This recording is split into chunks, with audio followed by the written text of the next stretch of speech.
শুভ সন্ধ্যা বন্ধুরা, কেমন আছো? রাধে রাধে। আমি ভালো আছি, আশা করি তোমরা সবাই ভালো আছো। ভালো থাকার মন্ত্র হলো সবসময় নিজেকে খুশি রাখা। এখন খুশি রাখবে কি করে? নিজেকে খুশি রাখতে গেলেও তো তার জন্য তোমাকে মনকে কিছু দিতে হবে। নিজের মনকে কি দেবে? নিজের মনকে খুশি দিতে গেলে ঠাকুরের সুন্দর সুন্দর ছোটোবেলার যে লীলা, সেগুলো শুনতে হবে তোমাদের।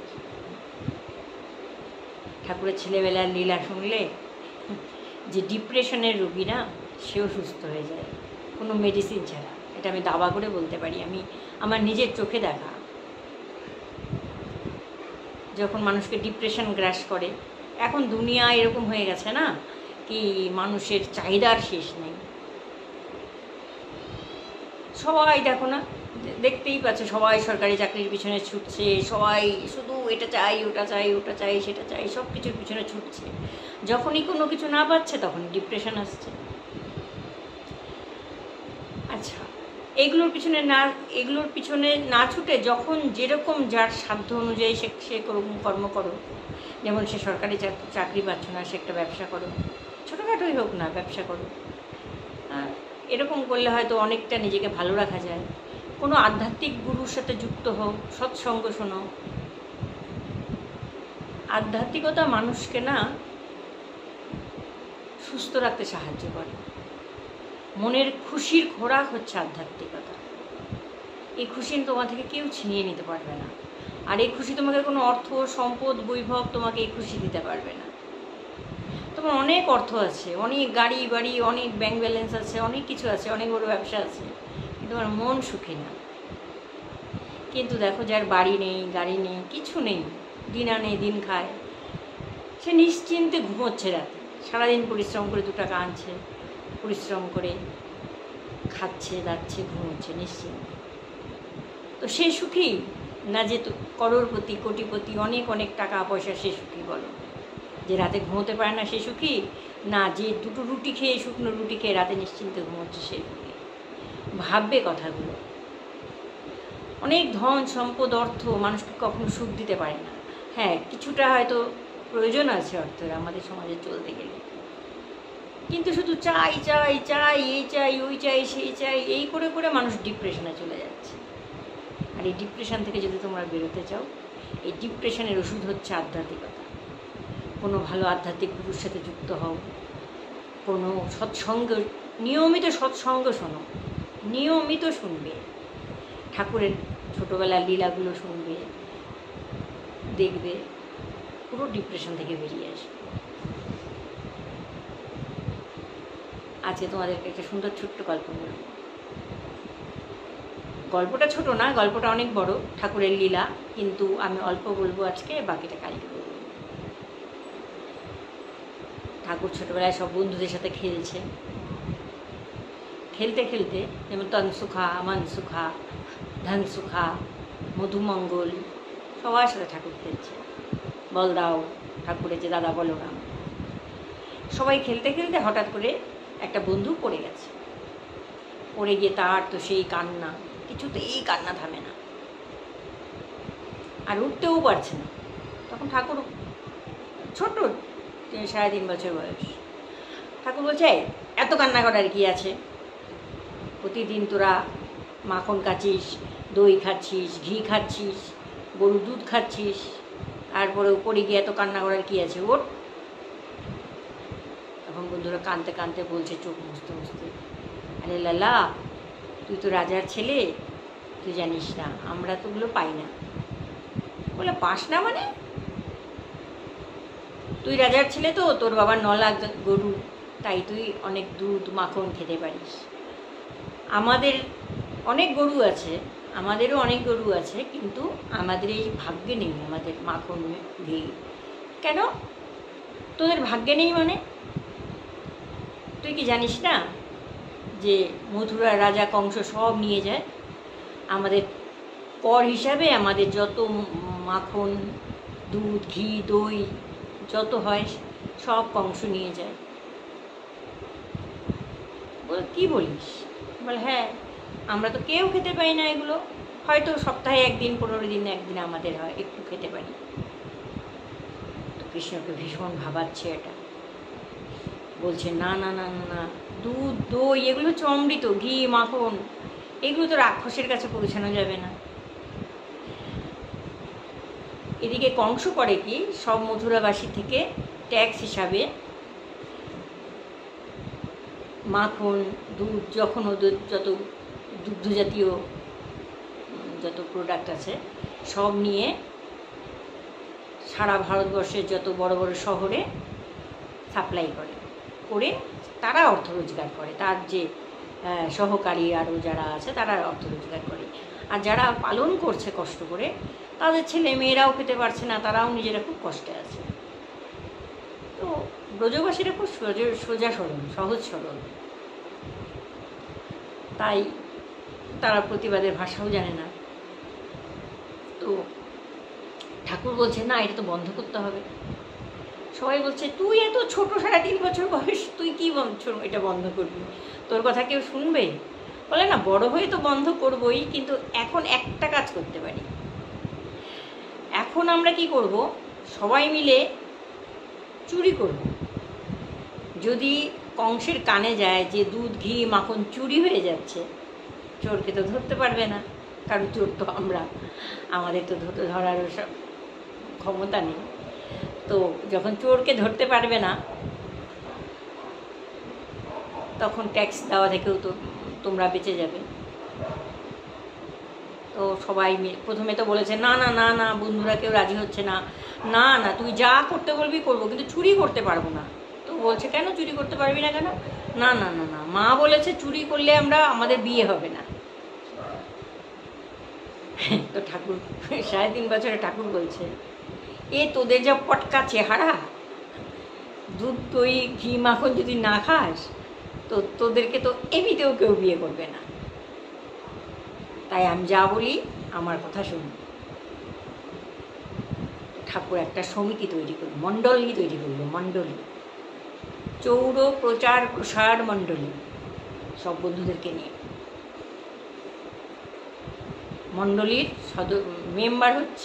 মেম্বার তো সব বন্ধুরা, সেক্রেটারি হচ্ছে গিয়ে ঠাকুর স্বয়ং, 3.5 বছরের ঠাকুর।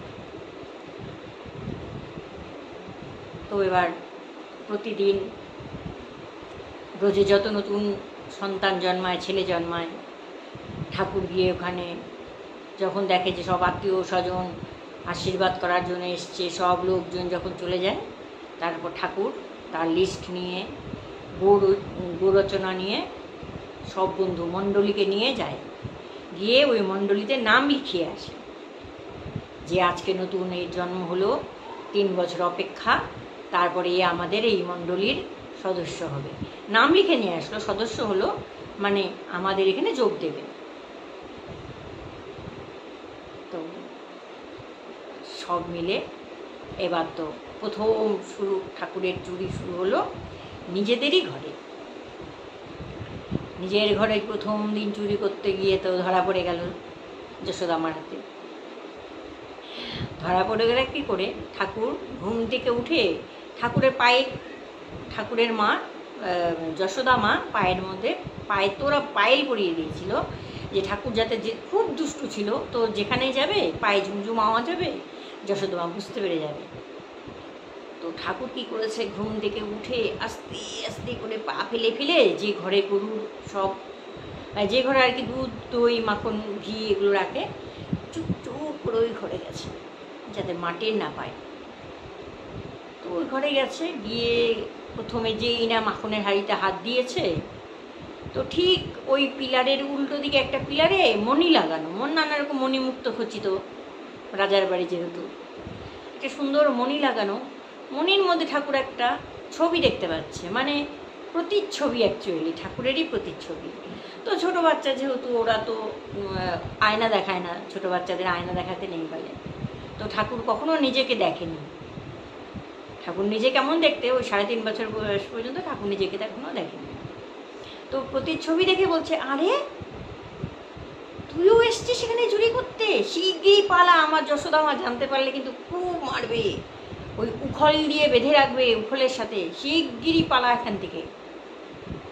তো ঠাকুর যা বলছে প্রতিচ্ছবিও তাই বলছে। তখন তো ঠাকুর বলছে, আরে তুই তো পালাচ্ছিসই না। তো ঠাকুর যখন কথা বলছে অনেক বড় ওই ঘরটা, তো গম গম করছে। যশোদা মা আবার ওই রান্নাঘর থেকে শুনতে পাচ্ছে যেটা গম গম আওয়াজ হচ্ছে, ঠাকুর কারোর সাথে কথা বলছে। দৌড়ে এসছে যশোদা মা, আরে লালা, আরে লালা তুই এখানে কি করছিস? মা আমি এখানে চোর ধরতে এসেছি। বলে চোর ধরতে এসছিস? বলে হ্যাঁ, এই দেখো দেখো দেখো এখানে একটা চোর ওই মাখন খাচ্ছিল, মাখন চুরি করতে এসছে। যশোদা বলে আচ্ছা মাখন চুরি করতে এসছি। যশোদা মা তো কান ধরে টেনে নামিয়েছে, মাখন চুরি করতে এসছে? বলে হ্যাঁ মা দেখো মাখন চুরি করতে এসছে। বলে আচ্ছা ওকে তো আমি শাসন করবো, তুই আগে চল। ব্যাস, বাড়িতে চুরি করে আর মিশন তো ফেল হয়ে গেল। এবার মিশন শুরু হলো গোপীদের ঘরে। বন্ধুদেরকে বললো চল, নিজের ঘরে তো ফেল, এবার চল গোপীদের ঘরে গিয়ে ধাওয়া দেবো। তো এরপর নানা রকম আরো কত লীলা করেছিলাম, নানা রকম গোপীর ঘরে গিয়ে গিয়ে ঠাকুর ঘি মাখন সব খেয়ে নিচ্ছে। তো গোপীরাও খুব মজা পায় যে ঠাকুর ওদের ঘরে গিয়ে খায়। একদিন এক গোপী বলছে, খুব সুন্দর মিষ্টি দই বানিয়েছে এক গোপী, মিষ্টি দই বানিয়ে মোড়ার নিচে রেখেছে, জানে যে নন্দলালা আসলে পরে খেয়ে নেবে। তো মোড়া ওই যেটাতে আমরা বসি, আমাদের আগে ছিল এখন তো নেই, আগের দিনে যে মোড়া ছিল, তো মোড়ার মধ্যে মোড়ার নিচে দইয়ের হাঁড়িটা রেখেছে। দইয়ের হাঁড়ি রেখে তো বলছে যে কিরে তোরা এখানে এসছিস? সব বন্ধুরা মিলে এসছে গোপীর বাড়িতে। তো ও বলছে, ঠাকুর বলছে সুন্দর একটা গন্ধ পাচ্ছি, তোর বাড়িতে খুব সুন্দর গন্ধ পাচ্ছি রে গোপী, তার জন্য এসছি। সুন্দর গন্ধ পাচ্ছিস? বলে হ্যাঁ। বলে পাবি তো, মিষ্টি দই বানিয়েছি, মিষ্টি দই, কিন্তু তুই যদি খুঁজে বের করতে পারিস তাহলে তুই মিষ্টি দইয়ের ভাগ পাবি। বলে দেখ আমার সাথে চ্যালেঞ্জ করিস না। বলে তুই যদি খুঁজে বের করতে পারিস তাহলে মিষ্টি দইয়ের ভাগ পাবি, আর যদি খুঁজে বের করতে না পারিস তাহলে তোকে কথা দিতে হবে সবার সামনে যে আমার বাড়িতে আর কোনোদিনও মাখন চুরি করতে আসবি না। তখন বলছে যে দেখ আমার সাথে চ্যালেঞ্জ করবি না। ঠাকুর 3.5 বছর, আর গোপীদের কিন্তু বয়সের কোনো ঠিক নেই। কোনো গোপী 20 বছর, 30 বছর, 50 বছর, 60 বছর, 80 বছরেরও কিন্তু গোপী, কিন্তু সবাই ঠাকুরের লীলায় অংশগ্রহণ করেছে। তো বলছে যে ঠিক আছে চ্যালেঞ্জ, তুই খুঁজে বের কর কোথায় আছে মিষ্টি দই, আমি মিষ্টি দই বানিয়েছি, তুই যে গন্ধ পাচ্ছিস বলছিস, মিষ্টি দইয়ের গন্ধ পাচ্ছিস, খুঁজে বের কর। তো ঠাকুরের বন্ধুরা ঠাকুরের সাথে থেকে থেকে চুরি করতে করতে সব পাকা হয়ে গেছে, ঠাকুরের ইশারাতেই ওরা সব বুঝে যায়। তো ঠাকুর ইশারা করে দিয়েছে যে গোয়ালে গিয়ে যে গরু বাছুরগুলোকে ছেড়ে দিতে। বাছুরদেরকে ছেড়ে দিলে কি হবে, বাছুরগুলো ছুটে গিয়ে দুধ খেয়ে নেবে, দুধ খেয়ে নিলে আর দুধ বের করতে পারবে না। তো সব বন্ধুদেরকে ইশারা করে দিল। তো বন্ধুরা কী করলো, চুপি চুপি গিয়ে গোয়াল ঘরে গিয়ে বাছুরগুলোকে ছেড়ে দিল। বাছুরগুলোকে ছেড়ে দিয়ে দৌড়ে দৌড়ে এসছে, এসে বলছে আরে গোপী তুই এখানে বসে আছিস, আর গিয়ে দেখ সব বাছুরগুলো তো গরুদের দুধ খেয়ে নিচ্ছে।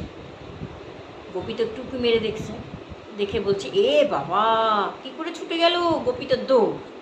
আর ঠাকুর মোড়া তুলে বন্ধুদেরকে নিয়ে মজা করে মিষ্টি দই খেয়ে নিল। তো গোপী যখন এসছে তখন কি রে খুব তো চ্যালেঞ্জ করেছিলি, দেখ চ্যালেঞ্জে তুই হেরে গেলি।